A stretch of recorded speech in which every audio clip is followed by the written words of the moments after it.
Okay, here we go. Good morning, everyone. Moadima Simcha. A happy Sukkot to everyone. I hope you can tell that I'm in my sukkah. I don't live in a thatched hut in Montgomery County, um, but I decided since we decided to start this class during Sukkot, and of course the original plan when we put this on the calendar last February is I went through a very intricate calendaring process at B'nai Israel, where I usually teach from, and to make arrangements to use their sukkah to teach this class. And I had to compete with the preschool and the sisterhood and everyone else. And of course, none of those things are happening at B'nai Israel these days. Though they put up plenty of sukkot in the parking lot for people to use. I think they're a little bit out of the Wi-Fi range. So I'm in my home sukkah here in Old Farm in Rockville. For all I know, some of you are neighbors. Um, and here we are in month 7 of this very strange situation we all find ourselves in. And as some of us were saying earlier, thankful that we have institutions like the Haberman Institute for Jewish Studies and technical tools like Zoom to keep us together and keep us studying during this very difficult time. So, with that, we'll begin. A little bit of background. Um, Normally, I think a large part of adult study is creating community and identifying ourselves as a community of learners. But with a class of 31, that becomes a little clunky. We would spend, if we each took a minute to introduce ourselves, we would be taking about 60% of the class time. So I hope you don't mind that we're not going to do that right now. It's just not an intimate enough group to do that.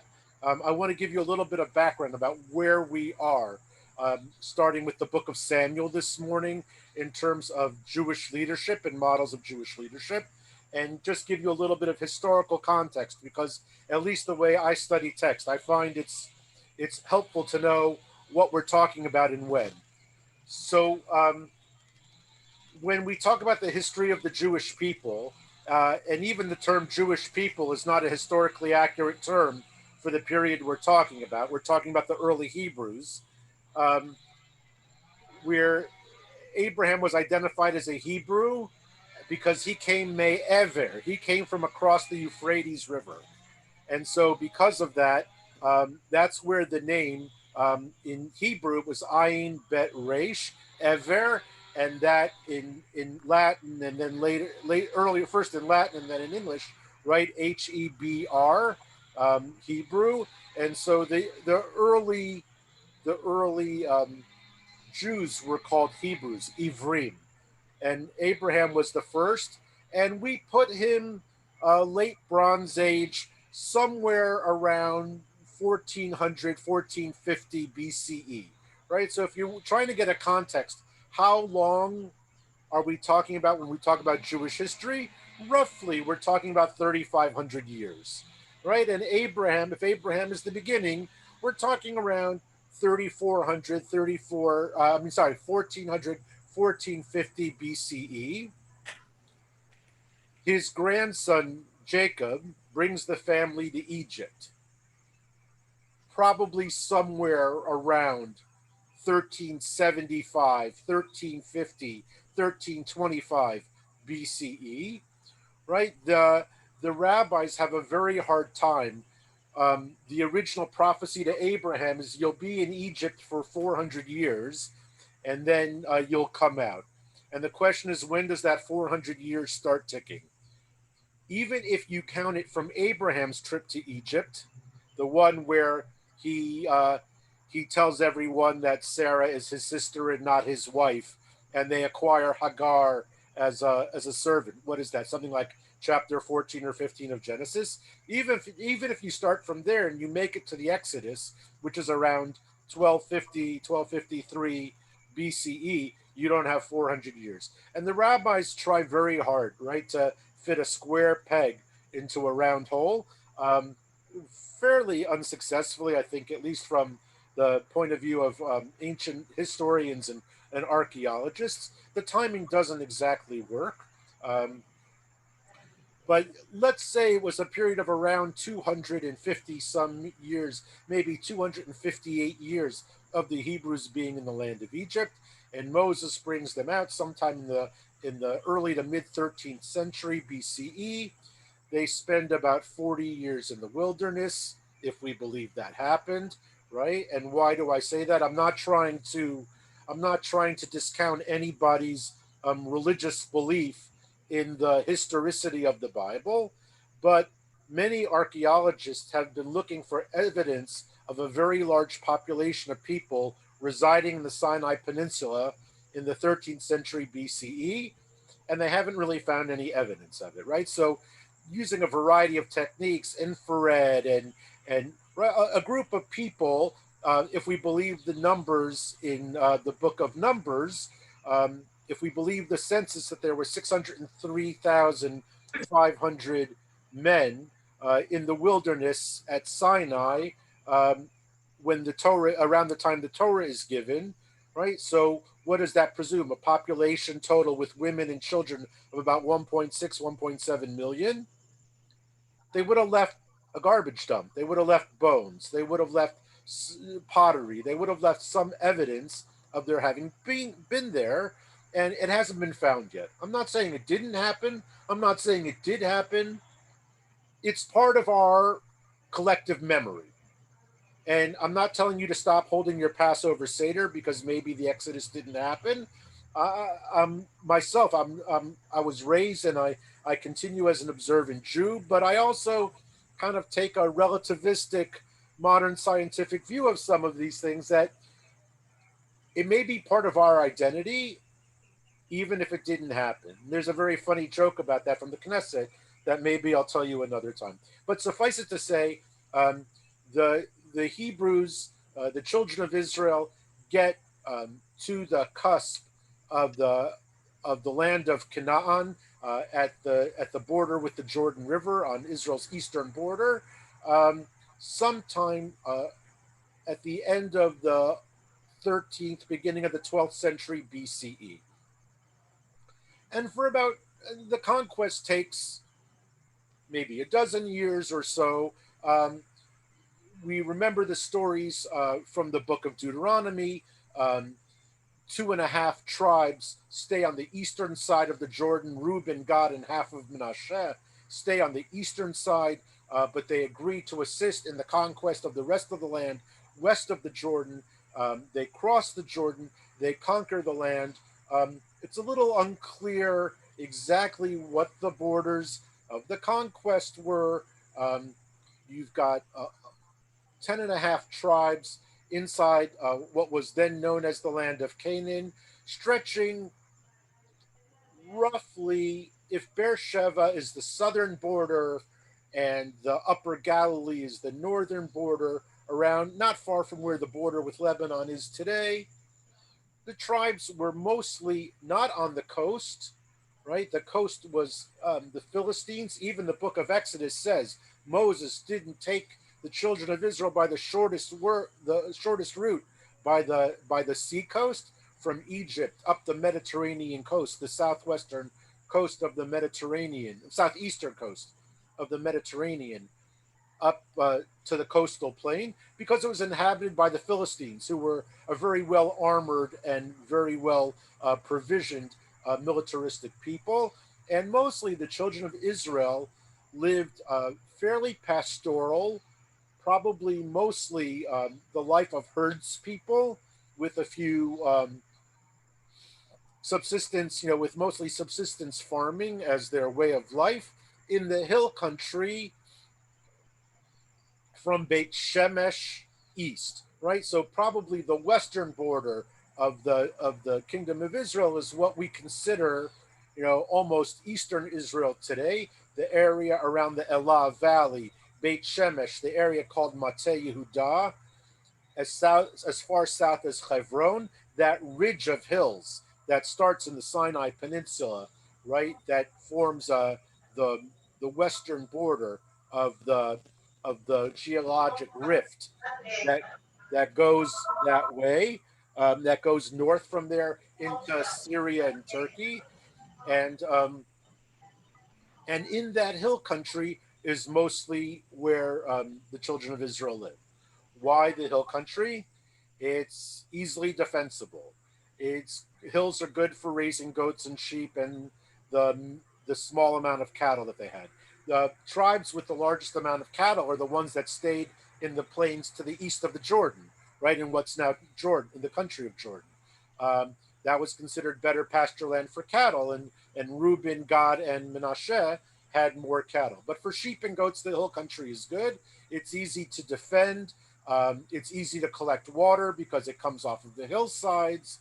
Um, the northern part of those hills is fed by rivers and streams in what is modern day Syria. So it's relatively, I mean, now it's fairly arid, but there are water sources that come through that area. In the winter, during the rainy season, it's easy to collect water. It was a good place to live, and they were fairly safe from invaders because no one wants to fight in the mountains, right? So it was a fairly, right. It's as if it was sort of like the ancient Catskills, right? The Jews decided to live in the mountains. It was safe. No one bothered them. There wasn't a lot of traffic, right? And as you get closer to the places where there are passes and trade routes, there's more military action as you go in the lower Galilee around places like Yokneam and why am I blanking on the large archaeological site in the lower Galilee?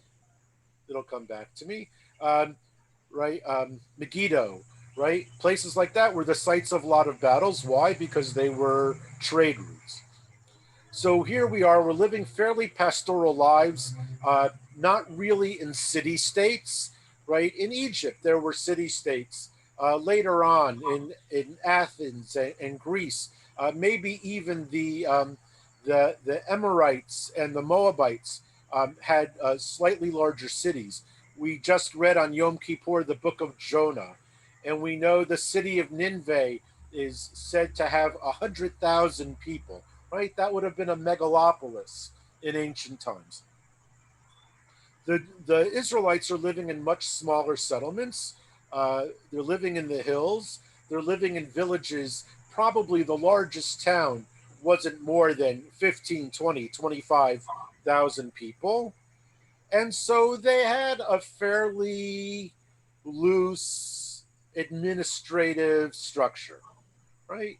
We don't really have any records of mayors or governors, or we have this series between the death of Moses and the rise of Samuel as a combination prophet, judge, and priest. We have a succession of judges who are mostly local tribal chieftains who rise to the occasion to be occasional military leaders, bringing some of the tribes together, mostly occasionally against the Canaanites or the Jebusites, but mostly against the Philistines from the west, from the coast. Right. And so we have a lot of descriptions of battles of cities that we know today, places like Gat and Ashkelon and the southwestern area of Israel today, where the Philistines mostly lived. Ekron, which is a suburb today of Rehovot, a city that wasn't founded until the very end of the 19th century CE. Um, and just like a lot of places, the ancient city has been swallowed up by the modern city. Jaffa is a city that's existed for almost 3,000 years, and now it's a southern suburb of Tel Aviv, right? It used to be Yaffo, and Tel Aviv was the suburb outside the walls, and now it's Tel Aviv, and Jaffa is this cute little, suburb on the southern end of Tel Aviv. The same thing happened with Ekron. Kiryat Ekron is mostly a residential area. It was very largely agricultural at the end of the 19th, beginning of the 20th century, known for the Jaffa orange orchards that were in that area. And now Ekron, which was a major Philistine capital, is a neighborhood that's mostly inhabited by Yemenite immigrants from the 1950s. And it's a large neighborhood south of Rehovot. So let's get to the text. We have this series of judges after Joshua's leadership. We have a succession of judges, Jethro and Deborah being the most famous, Samson, Gideon, and then the last of that series of judges is kind of a combination judge, priest, prophet. He has conversations with God. He is one of the few characters that we know of in Israelite history who is a firstborn of his mother, who doesn't go through the ceremony that's still observed today for firstborn males of their mother, redemption of the firstborn. Samuel, his mother makes a vow. We read this story as the Haftarah on the first day of Rosh Hashanah. Samuel is born of a mother who has fertility issues, a common theme in Jewish history and a common theme in the Bible. A lot of our feminine heroes, a lot of our heroines have fertility issues. Sarah has fertility issues. Rebecca has fertility issues. Rachel has fertility issues. And Hannah, Samuel's mother, similarly has trouble bearing children. She appears at the shrine in what is today the West Bank of the Jordan River in the area called Samaria, in the town of Shiloh. She appears at the shrine of Shiloh with her husband, probably around this time, around the time of the pilgrimage festivals of Sukkot, and she goes to the shrine at night after the sacrifices for the day have been offered, and the priest sees her standing at the shrine with just her lips moving, and he thinks she's drunk and just mumbling because it was a time of feasting. And so he just assumed she'd been drinking too much. And in probably um, one of the greatest feminist events in the whole Tanakh, she says, "You idiot." She doesn't say "you idiot." She's very respectful. She says, "I'm not drunk. I'm bitter. I'm sad. My soul is drying up. I'm married to a man who has another wife, and she has 6 children, and I have none, and I'm bitter, and I'm pouring my heart out to God." Hannah, Samuel's mother, essentially invents spontaneous personal prayer, and she prays for a child. Eli doesn't pry into what she's prayed for, the priest, and he says to her, "Whatever it is that you've asked for, clearly you're so sincere, God will grant it." And a year later, she bears a child. She makes a vow saying that if my prayer is answered and I give birth to a child and it's a male, I'll devote him to God's service in the sanctuary. And so Samuel doesn't go through the ceremony of Pidyon Haben, of redemption of the firstborn. His parents essentially make the decision not to redeem him, right? And it was apparently early enough since the law had been accepted, right? That law was almost never carried out because even by the second year after the Exodus, the Levites had been appointed to be the tribe to serve God. They weren't going to be given a land grant. And so the process of redeeming the firstborn goes back to the earliest period in the wilderness after the Exodus from Egypt. But Samuel doesn't go through that process. He's one of the few people that we read about in the Tanakh who actually isn't redeemed. And he is not a Levite. I think he's an Ephrati. He's from the tribe of Ephraim. But he ends up from a child, from after he's weaned, he ends up in God's service at the shrine of Shiloh. We're opening today at chapter 8 of the story. So we've gone through in the first 7 chapters, Samuel's birth, Samuel's reign as a prophet and a judge. And here at chapter 8, we're at the very end of his period as a judge. His time is coming to an end, and the people are getting concerned because they don't see a successor in place. Also, they're periodically getting attacked from the west, from the Philistines, and so they're getting concerned. And we open with chapter 8 with the people confronting Samuel about who's next, right? What's your, what we would say today, right? If you're the CEO of a company and you're the founding CEO and you've been running it as your business, whether you've gone public or not, for the last 35 or 40 years, and your time as the head of the company is coming to an end, either because the golf course is calling, or your grandchildren are calling, or your wife wants you to stop, or you've had enough, or you're tired, or business practices, or whatever it is, right? And what's the first thing your financial advisors and your stockholders want to see? They want to see your succession plan. And so the same is true even in the ancient world. The children of Israel, there's a helicopter going overhead.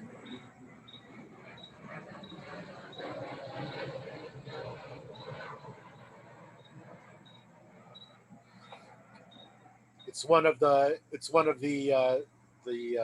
challenges of teaching in a sukkah is whatever the outside noise is. So the children of Israel want to know Samuel's succession plan, and that's where we come to with chapter 8. I'm getting a little bit tired of my voice. Do I have a volunteer to start reading 1 Samuel chapter 8? I'll read for you.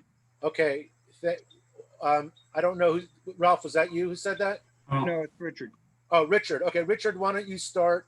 And after a while, Harriet, you can be next. I saw you raise your hand. All right, just let me know what verse you want me to stop at.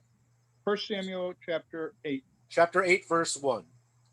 When Samuel grew old, he appointed his sons judges over Israel. The name of his firstborn son was Joel, and his second son's name was Abijah. They sat as judges in Beersheba. But his sons did not follow in his ways. They were bent on gain. They accepted bribes, and they subverted justice. All the elders of Israel assembled and came to Samuel at Ramah. All right, and they pause said there, to him, Richard. Pause there for just a minute. All right, so we're setting a scene here. Samuel's old. He appointed his sons judges over Israel. How do we feel about nepotism as a form of appointing successors or assistants? Is it good to have your son-in-law as your chief advisor? Is it what happens exactly? What happens when you appoint your children? Why do I say that? Look, John Kennedy, who was an idol to many people. I was born during the Kennedy administration. All right, I was born not long, about a year after Kennedy's, about a month after Kennedy's inauguration, right? But who was his attorney general? His little brother, Robert. right? So let's keep, but let's just keep in mind, all right, that we're talking about a civilization that's looking for leadership around 3,100 years ago, and that certain things haven't changed, right? Just because someone is related to a great leader doesn't necessarily make them a great leader. It's a bit of a commentary on the divine right of kings. I mean, if you think about the ancient world, right, it's almost as if the Bible is being sarcastic a little bit about the normal qualifications for someone to be a leader. What happens to Moses' sons? What do we know about Moses' sons? Right? Here's Moses, arguably, at least in the rabbinic mind, the greatest leader of the Jewish people. What happens to his sons? What do we know about them?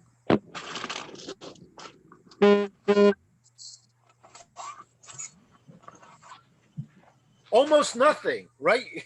I'm taking your silence, right? We know almost nothing about Moses' children. They're not more than two-dimensional characters in the Torah. We get their names. We get the reason why Moses gave them their names. We learn a little bit about the circumcision of one of them right before Moses, when Moses is on his way to return to Egypt after the burning bush episode, right? That very strange narrative that's only like 3 verses long about the bridegroom of blood, right? Chatan Damim. a very strange episode in the book of Exodus. I don't remember what it is, chapter 3 or 4, something like that. I can look it up if you're curious.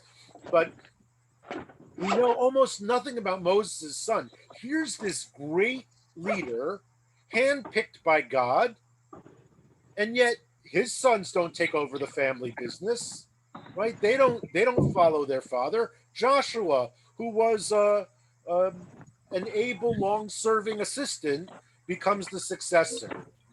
Not Gershom and I don't even remember the other one's name, right? Moshe's sons, right? It's like very interesting that we are the Torah is aware, the Tanakh is aware of these rules, and then goes to great pains to show how often the rules are bent or broken. Primogeniture happens very rarely in the Torah. At least with our patriarchs, the firstborn almost never gets what the Torah says he's otherwise entitled to, right? Whether it's Isaac usurping Ishmael, or whether it's Yaakov usurping Esau, whatever the say, or Joseph, his other 11 brothers, whatever it is, almost always we're told what the rule is, and then we're shown why the rule has to be violated. And here Samuel thinks, maybe my sons aren't so good. Like, where are they judges? It tells us in verse 2. In Beersheba, now Beersheba is the 5th largest city in Israel and soon will be the 4th, right? But saying Beersheba in the book of Samuel as a destination for Samuel's sons is like saying he sent them to Peoria. Or I'm sorry if anyone's from Illinois, from Peoria. I have friends in Peoria, right? Or sending them right to like Butte, Montana. Like, you're sending them, when you send them to Beersheba, you're sending them to the ends of the earth. Now it's a nice city with parks and a symphony hall, and they've rehabilitated the Nahal. You can't really call it a river because it's dry most of the year, but they filled it with water and put a greenway in around Nahal Beersheba. There's like a 7-mile park now that snakes through the city. It's gorgeous. But Beersheba was like a desert outpost. It's like sending someone to Point Barrow, Alaska. It's the end of the earth. And that's where he sends his sons to be judged. And what do we know about them? They're not good at it. They take bribes. They were bent on gain. They subverted justice. So the people say, the people in Ramah is north of Jerusalem. We're in Samaria. The area of Ephraim is north of Benjamin. It's part of what would become the northern kingdom. So they're a long distance. They're like a 4 or 5 day journey from Beersheba travels. And we know these sons are not worthy of being leaders in Israel. Richard, go ahead and continue. Verse 5. Let me unmute. Okay. I'll start 4 so it makes sense. Okay. All the elders of Israel assembled and came to Samuel at Ramah, and they said to him, "You have grown old, and your sons have not followed your ways. Therefore, appoint a king for us to govern us like all other nations." Samuel was displeased that they said, "Give us a king to govern us." Samuel prayed to the Lord, and the Lord replied to Samuel, "Heed the demand of the people in everything they say to you. For it is not you that they have rejected, it is me they have rejected as their king." Okay, stop there. All right, there's a lot to unpack here, right? So the people are just being honest, as as citizens often are, right? You've gotten old. You're not going to be able to govern forever, and your sons aren't, upright like you are. So what do they say? Therefore, appoint a king for us to govern us. And then they say, like all other nations, right? We're tired of being the little, the weak kid in the neighborhood. The Moabites have city states and they have kings and they have walled cities, and the Egyptians have a huge army and outposts in the Negev and the Sinai. and the Philistines have these large cities in Gat and Lachish and Ashkelon, and we want to be like everybody else. We want to have walled cities, and we want to have chariots, though I'm not sure horses have been domesticated yet, but that's a different issue. And right, we want to be like everyone else. Everybody else around us has a king, and we've had these, judges who come and they go, and they last for a few years, and then they disappear, and it's quiet for a little while, and then we need to find another one to lead us. And you've been good. Like, they're not saying Samuel hasn't been a good leader. Samuel takes offense as if they're saying, right, that he hasn't been a good leader, and he takes it personally. Like, why isn't my model of leadership good enough for you going forward? And what they're saying is, I think, I mean, I'm reading a little bit into it, there isn't anybody like you around right now. We don't have another Samuel. Clearly, you have to admit, even your own kids aren't up to the task. So what would you have us do? I mean, I think that's sort of what's there. And then we have this great divine intervention here. I love verse 7. And it says, heed the demand. So the people say, Tna lanu melech, give us a king, right? That is actually the title that Professor Everett Fox from Clark University takes for his translation of the book of Samuel. He calls his translation of Samuel 1 and 2, give us a king, right? It's like the pivotal quote from the book that says, what's this next period of Israelite history about? Give us a king. And God says, listen to what the people say. And God here is that, God is a little bit, God is a little bit manic, right? God rides these huge cycles of up and down. God loves the children of Israel. God's angry at the children of Israel, right? He gives them the Torah at Sinai, and they build the golden calf, and he wants to wipe them out. And Moses stops them from wiping them out, and then Moses gets angry and breaks the tablets. Right? We have the whole book of Numbers is this back and forth about God being pleased and displeased. The people get manna, God gives them manna, and they complain they're bored, and they have the same thing to eat every day. Right? Like, whatever it is, there's this push and pull. And what God is saying here, God is being, I don't know, a little less than fully godlike, and saying, it's not you they're rejecting, it's my leadership they're rejecting, right? You've been my prophet. And what they're saying is, they don't want a prophet who talks to God. They want a king who's going to fight their battles. They don't trust me to defend them, right? We talk about in our liturgy, God. I'm sitting here in a sukkah, so it comes particularly to mind, right? The shelter of God's presence, Sukkot Shlomecha, the tabernacle of your peace, right? It's part of our evening liturgy in the prayer Hashkivenu. We have this, sense that on the one hand, God protects us. Why do we put that?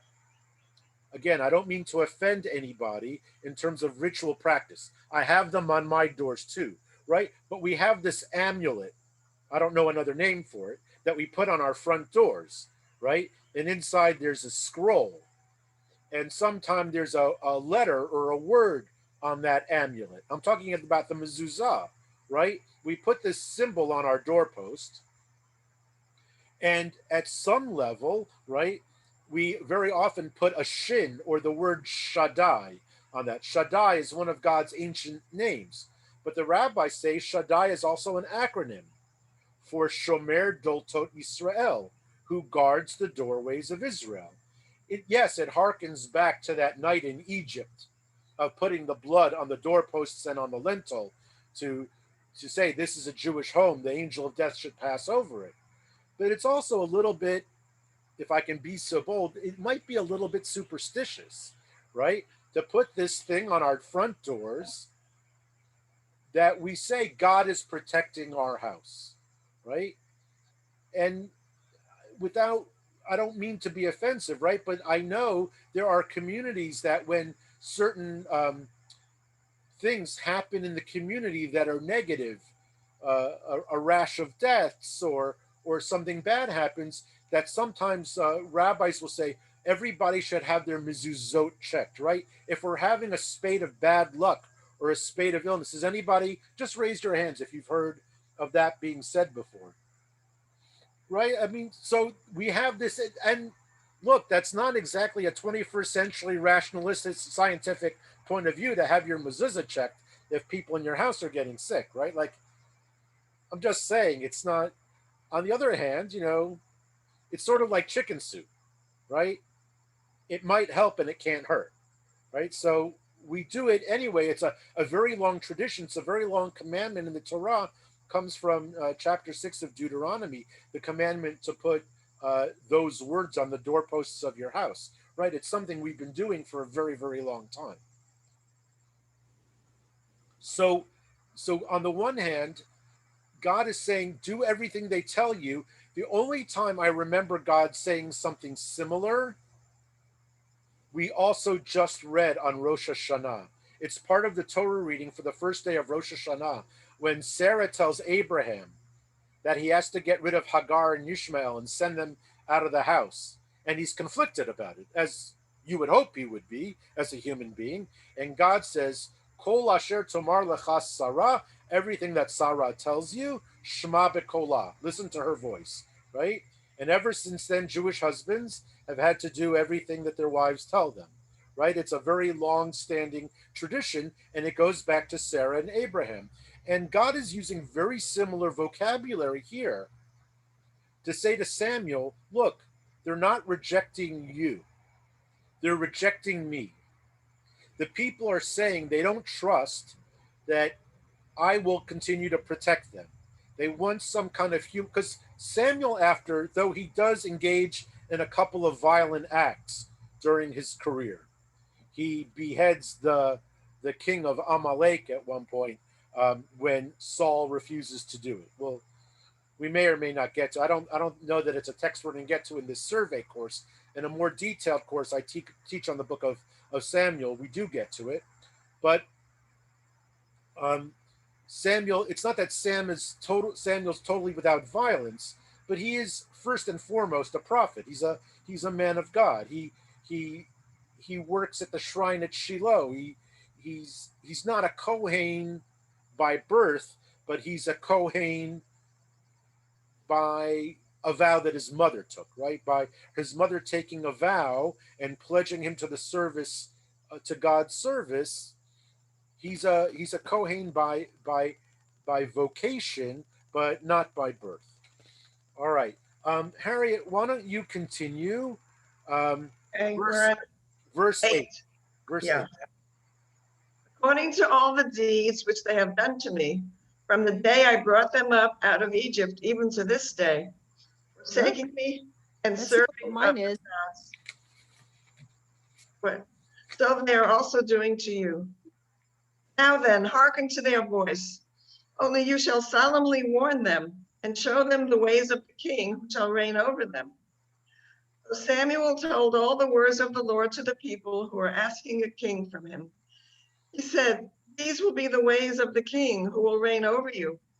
He will take your sons and appoint them to his chariots and to be his horsemen and to run before his chariots. And he will appoint for himself commanders of thousands and commanders of 50s, and some to plow his ground and to reap his harvest and to make his implements of war and the equipment of his chariots. Okay, stop there, Harriet. Thank you. That was very good. All right, so first of all, God starts out by saying, right? I mean, talk about never forgetting a slight. Here he is, ever since they left Egypt, they do nothing but kvetch and complain about the way I take care of them. So fine, they want a king, give them a king. But tell them what comes with the territory. Tell them what's going to come. And all I want to say is these few verses from verse 10 to verse 12 that Harriet just read sound to me like some of the advertisements that we're seeing on TV right now. If candidate A is your president, there will be lawlessness in the streets and the socialists will take over and He's going to tax you, and your factories are going to close, right? Exactly the kind of language that God is instructing Samuel to do here. This will be the practice of the king who will rule over you. He'll take your sons, right? Your subsistence farmers, your herdsmen, and right now your sons are taking care of your flocks. Not anymore. You're going to have to hire labor to do that now because the king isn't going to conscript or impress your sons to be in his army. And he's going to need them to be his spear makers and spear throwers and spear catchers, right? Like kings need armies. And where do you think those people are going to come from? And so essentially, God is instructing Samuel to give the equivalent of what we're seeing now as campaign ads, right? It's exactly the same kind of language. That's the kind of leader you think you want? Let me tell you what really happens when you get a leader like that, right? And those are the kinds of negative campaign ads, whether it's for state legislature or the House of Representatives or the Senate or for the presidency of the United States. We've heard these ads before, right? We hear them every election cycle. And all I'm trying to point out is that nothing has changed in 3,000 years. Human political development is essentially stunted somewhere around 1100 BCE. And we really haven't progressed very far. We'll see later, we'll see probably next week, that there's even an element of the beginnings of democracy in the beginnings of kingship, at least in Israelite kingship. There is some sense. Hi, how are you? Dottie, I'm doing mute yourself. fine. I'm I watching got the I got it. It's like being a teacher in elementary school and having to tell a student to be quiet. It's the same thing. So we have this pattern of warning about, you want this kind of leader? This is what that kind of leader is going to do. And we see that kind of response in the ancient world, and we see it in modern political behavior. I don't know if that means that the Tanakh is still relevant, or if it means that as human beings we haven't evolved very far in 3,000 years. I'm not sure how to read it, and I'm not telling you how to read it. I just want to point out that it sounds very familiar. And I think that's interesting. I think that says something about an ancient text that still seems so relevant and current. Okay, Harriet, we're not done. There's even more terror to be shared with the children of Israel. Verse 13. He will take your daughters to be perfumers and cooks and bakers. He will take press secretaries and secretaries of education and secretaries of labor and all kinds of things. He will take the best of your fields and vineyards and olive orchards and give them to his servants. He will take the 10th of your grain and of your vineyards and give it to his officers and to his servants. He will take your men servants and maid servants and the best of your cattle and your asses and put them to his work. He will take the 10th of your flocks and you shall be his slaves. All right, stop there. All right. So everything that we hear now, he's going to tax you. He's going to increase your taxes. No, he's only going to tax the 1%. No, he's only going to tax the top 20%. There's going to be a middle-class tax cut. We're going to have, Andrew Yang, right? We're going to give $1,000 to every American every month as a base, as like a base government grant, right? We have all these ideas. And where do you think that money is going to come from? And where do you think improved highways are going to come from? And where do you think better education is going to come from? And where do you think a more secure military is going to come from? And where do you think space exploration is going to come from? He's going to take it from your fields and from your livestock and from your children, right? And not just in this generation, it's going to be in perpetuity. Every generation is going to be beholden to this kind of government because it needs to sustain itself. And the only way it sustains itself is through your wealth and through your efforts and from your property. And those things get taken by the government, right? Unless you're a libertarian and become part of the, all right, libertarianism hadn't been invented yet in the Tanakh, right? So we have this, and all of this sounds so amazingly current to me. The words are a little bit different because we don't all have goat herds anymore. I sort of wish I did because my backyard is very overgrown, and I actually have a congregant in North Carolina who has about 50 goats, and I keep asking him to drive 3 or 4 of them up here for me to have, like, for the season, to eat all the kudzu and the just all the shrubs that are growing in my backyard out of control, right? So for people who are living close to the land and whose herds and whose crops and whose olives are a symbol of their wealth and livelihood, this is like saying you're going to be taxed, right? You know, we're going to have Scandinavian style taxes. 50% of your income is going to be taxed so that you can have free college forgive everybody's college loans and have free college education and you know, so that we can have a military that's the best in the world and all the things that are promised in every election cycle, right? This is the same kind of language, and to me that's very fascinating. And then verse 18 is like the kicker because it's we still have this phrase in our language today. This idiom still exists, right? We hear all the time, be careful what you ask for. And essentially, verse 18 is a biblical, be careful of what you ask for. Go ahead, Harriet. And in that day you will cry out because of your king, whom you have chosen for yourselves. But the Lord will not answer you in that day. But the people refused to listen to the voice of Samuel. And they said, no, but we will have a king over us, that we also may be like all the nations, and that our king may govern us and go out before us and fight our battles. And when Samuel had heard all the words of the people, he repeated them in the ears of the Lord. And the Lord said to Samuel, hearken to their voice and make them a king. Samuel then said to the men of Israel, go every man to his city. Right? Send every man to his city is the biblical equivalent of the theater going dark and the curtain closing. Right? It's the way it's used throughout the Tanakh. It's used even later on in books like the book of Ezra, when Ezra doesn't know what to tell the people, when he doesn't know what step 2 is of a process. Ezra goes into this whole harangue in the book of Ezra, which is one of the last books of the Tanakh.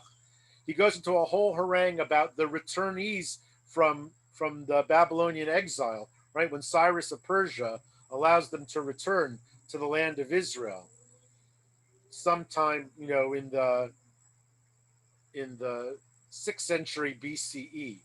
And the men start marrying local women, not just Jewish women, and they start intermarrying. And Ezra says, you have to put aside your foreign wives. And then it says everybody goes home.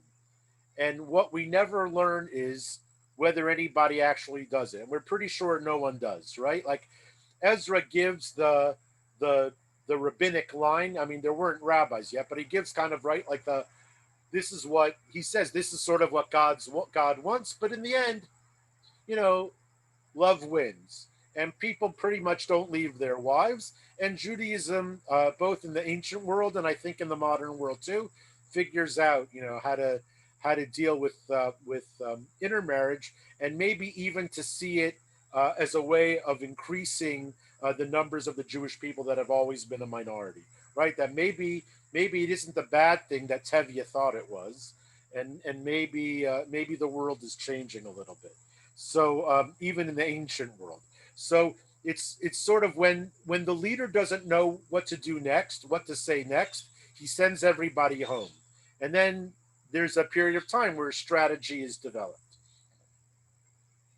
So on the one hand, we have a disappointed Samuel because at the end of your rule as a leader, right? Whether you're the president of an organization, and look, I don't know this group as well as I know some other groups that I'm teaching, but if you're a group of 27, 28, Jews, I'm guessing there's a former synagogue president or a men's club or a Women of Reform Judaism or Sisterhood president or federation officer or civic association president, right? And I've been a president of a national educators association, and I'll tell you that there's no more honorific term in American Jewish life than immediate past president, right? Like finishing that responsibility, finishing that sense of duty and responsibility, both with the honors that come with it and with the trials and challenges that come with it. It's a great role, even if you love it. And I did love being president of the Jewish Educators Assembly. I also love being the past president because my days are much calmer and my phone rings much less often with crises, whether they're financial or personnel or programmatic or whatever it is. It's someone else's problem now. So Samuel, he knows one way of governing and he doesn't want to see that way come to an end. So he's sad about it. And God tells him, don't be sad about it because it isn't your fault. You did a good job. It isn't you that the people are rejecting. It's a sense of security and confidence that I'll take care of them. And because they're unsure of that, they want a more powerful human symbol than just a religious leader, right? And what we're setting up here is a system where Jewish leadership is going to be divided into more or less three different categories for about the next, give or take, somewhere between 600 and 1,000 years. Jewish leadership is going to be divided between an administrative military ruler, the king, a ritual ruler, a priest of some kind, and a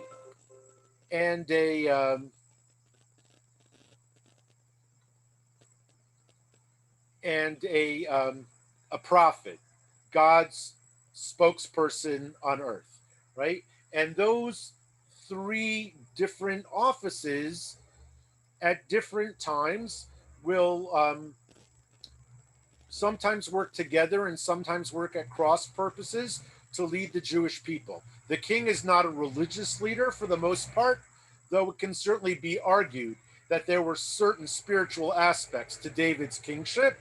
David is not the ritual leader. There is a priest, Evyatar, right, during his reign. And there is a prophet, Natan, right? So there's going to be a period of transition where Samuel is kind of all parts in one. He's prophet, priest, and political leader. That's going to be divided among three different people going forward. So that's one way that leadership is changing. What does Samuel have to say about human leadership? What are the downsides of having a human king? There are taxes. There's the potential for bribery and graft, which his own sons are exhibits of. There's a sense that you need to support them financially. So there's a financial cost to having a ruler like that, right? Samuel also existed from public funds. People brought their sacrifices and he ate from them, right? Or people brought gifts to the sanctuary if they committed a sin or wanted to celebrate an event, in the same way that we put up plaques in our synagogues and in our philanthropic institutions. You go to Arena Stage, and just inside the front doors, as you head up the main staircase, on the wall to your right, there's a whole series of names of people who've donated to help rebuild that institution. and the same at the Kennedy Center, and the same in the chapel of my synagogue, and the same, in the lobby of a lot of our buildings. I remember when I first moved to Washington in the late 1970s, in the Beth Shalom on 13th Street and Eastern Avenue, there was a huge plaque directly across the corridor from the sanctuary doors. And it said, during my presidency, the mortgage on this building was paid off. And in like 2-inch letters were the name of that president. I won't name him. There's no sense in bringing it up now. I doubt that plaque still exists. But I remember I was a college student at the time. And I remember thinking, like, what a strange testament to put up to yourself, right? That you raised the money to pay off the mortgage. It didn't say he wrote the check to pay off the mortgage, right? Just that he was responsible for the fundraising campaign that did it. But we do all kinds of things like that to celebrate our generosity. And Samuel also lived based on the generosity of the people. But it's different from having a king where, in addition to the 10% of your crops that you're supposed to dedicate and your herds that you're supposed to dedicate to God's service in the sanctuary, there's going to be another 10% just for the king and his retinue, right? So Samuel's kind of warning against that kind of leadership. So I just want to point something out, and again, I'm very respectful. I had an Orthodox day school education growing up in elementary and middle school, and I had a very academic Bible education at the University of Maryland. My minor was in biblical Hebrew, and I had a great Bible scholar who was also a student of Albright's. He had worked for Albright at Hopkins on the Dead Sea Scrolls, Samuel Avery, who taught at Baltimore Hebrew College for decades and had a Near Eastern Studies chair at Hopkins. I wasn't privileged to be a student at Hopkins, but for 12 years, Sam Avery was a visiting professor at the University of Maryland. And I was privileged not only to be his student, but to be his teaching assistant for 2 years. And so I studied a lot of biblical Hebrew from a very academic point of view. And it was always a huge joke in class, because all of my biblical books when I entered college were all religious books, right? My Mikro Gedolot that had the medieval commentaries on the Tanakh were what I brought to class. And he used to make fun of me in front of the other students. And he would say things like, Kerbal will now tell us what Nachmanides said, right? As if it mattered to the academics. But I had classic, religious training. But I just want to point out, in looking at our second text, right? Chronologically, when we look at how the Bible is arranged, we assume that Deuteronomy, which describes Moses's final messages, his last year of teaching to the children of Israel in the wilderness, right before they enter the land of Israel, we assume that the book of Deuteronomy comes before the book of Samuel, which chronologically happens about 200 years after the stories in the book of Deuteronomy. But sometimes books about a period of history weren't written at that time, but were written later. And so there is an academic theory that the book of Deuteronomy is a much later book of the Tanakh, that perhaps it was written as late as the 7th or 8th century BCE in the time of King Josiah. And it says that Josiah finds a book of the law. And it's possible that description in 2 Kings of Josiah finding a book of the law is a scribal wink that perhaps Josiah had the book commissioned, right? And there's some theory that a group of priests were commissioned to write the book of Deuteronomy that says many of the things. It is in part, and it's intended to be a restatement of many of the laws that are contained in Exodus, Leviticus, and Numbers. It is a restatement, right? And the setting is Moses teaching the new generation that's born in the wilderness, the history and the laws before they enter the land of Israel. That's the main thematic setting of the book of Deuteronomy. But it's possible that it was written after the book of Samuel. And one of the proof texts of that is what we're about to read. These 6 or 7 verses from chapter 17 of Deuteronomy, because they provide for what will happen if, when the children of Israel are living in the land, that they want a king. And if provisions for having a king over Israel were present in the book of Deuteronomy, and if Deuteronomy predates Samuel, then what's bothering Samuel? Because Moses already talks about a king in the book of Deuteronomy. But it's possible that, historically speaking, Deuteronomy hadn't been written yet. So is there someone else who'd like to read the second text, Deuteronomy 17, verses 14 to 20? Don't be shy, folks. You can read it in English. You don't have to read it in Hebrew. Amy, please. If after you have entered the land that the Lord your God has assigned to you and taken possession of it and settled in it, you decide, I will set a king over me as do all the nations about me. You shall be free to set a king over yourself, one chosen by the Lord your God. Be sure to set as king over yourself one of your own people. You must not set a foreigner over you, one who is not your kinsman. Moreover, he shall not keep many horses or send people back to Egypt to add to his horses, since the Lord has warned you. You must not go back that way again. And he shall not have many wives, lest his heart go astray, nor shall he amass silver and gold to excess. Okay, pause there, Amy.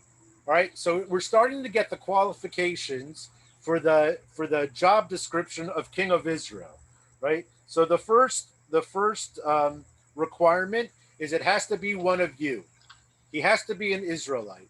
Don't go looking for any expatriate Philistines or Edomites, or it's not like free agency in baseball. You can't take someone who's worked out his first contract in 7 years. You can't hire Anthony Rendon from the Nationals to be the captain of the Angels, which is exactly what they did, right? They took one of our best players who fulfilled his contractual obligation, and he becomes a free agent. There's no free agency in Kings of Israel. It has to be one of your own. It can't be someone from outside the people. So that's number one. Number two, can't have too many horses. That's an interesting requirement, right? You don't want someone who's amassed too much wealth or power to themselves, right? Horses at that time were a sign of both wealth and power. Though again, I'm not sure if in the 11th century BCE, and probably even less so in the 13th century BCE, when the book of Deuteronomy was happening, that horses had been domesticated yet. But be that as it may, that's one of the reasons we think maybe this text was written at a later time, and but set in an older time. And next, right, not too many wives. You don't want a king being distracted, by a harem. He's got to keep the people in mind. So he shouldn't have 2 or 3, or how many did Solomon have? 400 wives. That's probably not a good thing. Oh, and don't let him get too rich. He shouldn't have too much silver or gold, right? Because that's also not good. Now, what's interesting about that is we'll read later. I mean, maybe not we in 4 weeks of class, but we, the Jewish people, in the continuing history of the kings of Israel, will read about kings who have a lot of wives and who amass a lot of riches. And generally, when that happens, they fail, right? So again, this may be the period of Josiah, looking back on our history, saying, you see why those kings failed? Because they didn't follow God's word from the book of Deuteronomy. But again, the book may not have existed at that time. Verse 18. Go ahead, Amy, and let's finish up. When he is seated on his royal throne, he shall have a copy of this teaching written for him on a scroll by the Levitical priests. Let it remain with him, and let him read it all his life, so that he may learn to revere the Lord his God, to observe faithfully every word of this teaching as well as these laws. Thus he will not act haughtily toward his fellows or deviate from the instruction to the right or to the left, to the end that he and his descendants may reign long in the midst of Israel. So verse 20 must be one of the most hopeful verses in all of ancient literature, right? As if reading the Torah, right? It's so aspirational. If he reads this book and keeps it nearby, then he's always going to act fairly, and he won't get all full of himself, and he won't violate any of God's laws, right? So that's all we need, right? Like, what almost Pollyannish kind of comment to make in the book of Deuteronomy, right? It's so naive, right? If only the king will keep the law, right? If only the president would keep a copy of the Constitution, and if there was a ceremony every Monday morning where the president, when he got into his office at 9 o'clock in the morning, read the Constitution for an hour, right? Just to keep that law in front of him. And if only the president would do that, right? Then he wouldn't tape conversations of the people visiting him the rest of the day, and he wouldn't send burglars into the Watergate Hotel to take the secrets of the opposing party, and whatever, go through any political scandal of the last 230 years, and we've had plenty of them, right? I mean, we talk about the creation of the world and Adam, and immediately in the next generation, there's fratricide. And you look at the presidency of George Washington. I just read a biography of him last spring, a very, very well written one. And immediately, right after the first presidency, right, Jefferson and Adams are at each other's throats, right? The two vice presidents of the first president over his two terms are politically at each other's throats, more or less, right? The difference between republicanism and federalism for the rest of their lives, for the rest of their political careers, right? Like, almost as soon as we create what we think is an ideal situation, a king with the Torah at his side, or a president with a constitution at his side, there's strife, there's differences in interpretation, there's differences of practice, there's differences of philosophy, there's behavior we're not proud of, right? There's negative politicking, right? Like, how old is dirty politics? It's about 15 minutes younger than all the rest of politics, right? It's like, and so what I love about this text, besides the fact that it puts into question some of our assumptions about the Tanakh and what was written when, and whether things were written in the order in which the editors of the Tanakh placed them, because different from how the Christian Bible sometimes orders the books of the Bible, the Hebrew Bible more or less follows a chronological order. If you go Genesis, Exodus, Leviticus, Numbers, Deuteronomy, Joshua, Judges, Samuel 1 and 2, Kings 1 and 2, and then the prophets, some of whom overlapped, they're more or less going in order, all the way up to Ezra and Nehemiah, and then you get to Chronicles, which is a restatement of the history, right? But other than that, we feel like our Bible is more or less in order. The one real exception to that, the one book that really belongs in the same time period of Samuel that appears much later in the Hebrew Bible, is the book of Ruth, right? The book of Ruth is contemporaneous, more or less, with the period of the Judges. So, and Jonah probably belongs also a little bit earlier. The Northern Kingdom, Jonah and Jeremiah are probably contemporaneous prophets. The difference is that Jonah is a successful prophet in that people listen to him and follow what he says, even though he's unhappy about it. And Jeremiah is an unsuccessful prophet who spends a lot of his time in jail because the kings don't like what Jeremiah has to say about them, right? So we have this kind of whole history of the Jewish people and the efficacy of prophecy. People more or less listen to Samuel as a prophet. we'll see during the period of Saul, Samuel stays alive, even though at the beginning of Saul's reign, which lasts about 22 years, and we'll get to next time. And I'll send some materials, some background materials. I have some atlas materials on that as well.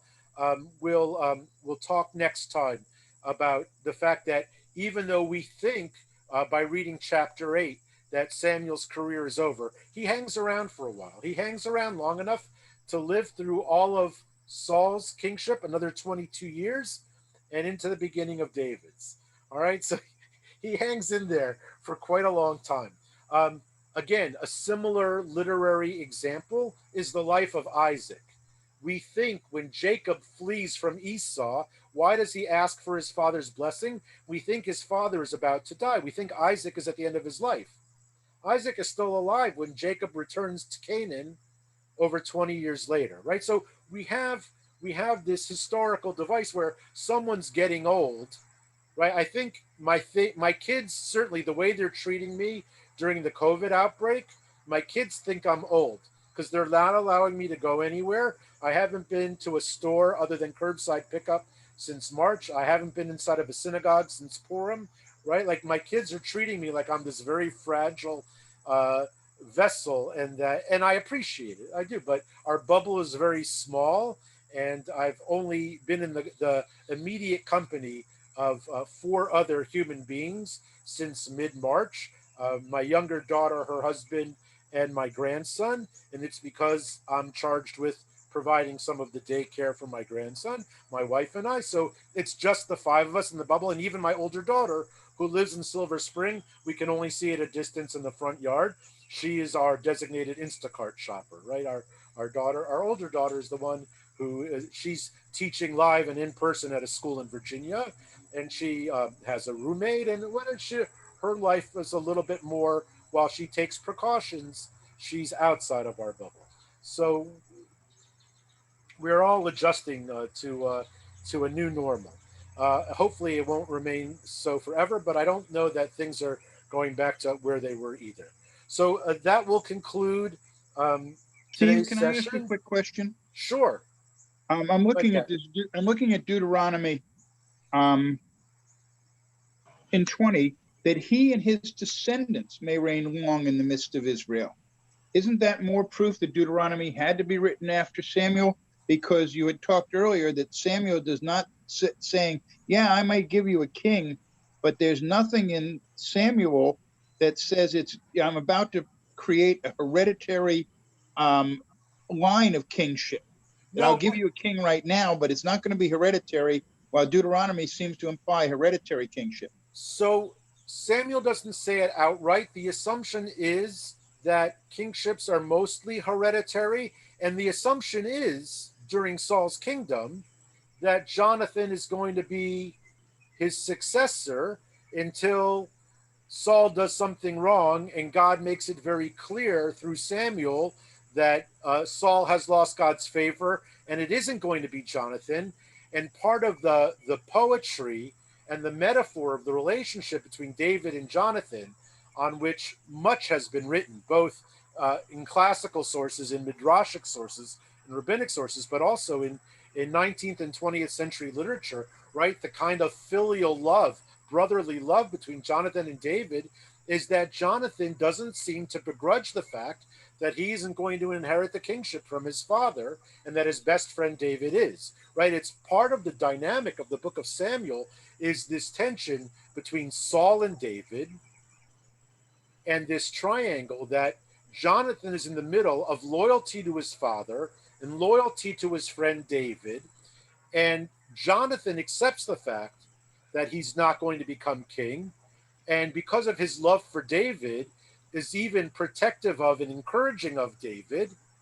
And yet he still feels like he needs to be supportive of his father while his father lives. And one of the great tragedies of the book of Samuel is that Jonathan dies along with his father, that he doesn't even, as supportive as he is of David, he's so loyal to his father that he accepts death next to his father in battle rather than living to see his best friend rule, right? And it's part of the tension of this triangular relationship.